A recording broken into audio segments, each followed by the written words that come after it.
I wouldn't take people's word for it. Like if you're going to make an investment, I think one of my biggest failures has been the belief that everyone's telling you the truth or that they read the documents, right?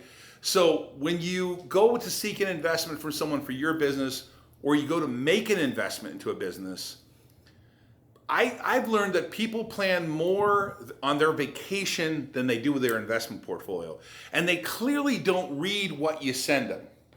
Now they say they do, but the ones that really read it have to ask the question a bunch of times. So one of the things that I've learned when I make an investment now is I will have different people at our company when we're doing our due diligence ask the same questions but a different way.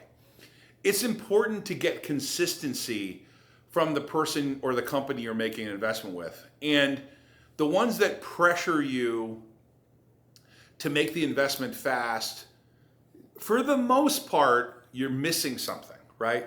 The best investments take a little time, a little patience, and the people taking your money, meaning where you're making an investment with them, are willing to take the time to really get you to understand what their vision is. And they're not talking down to you. It's important to understand where you're putting your money.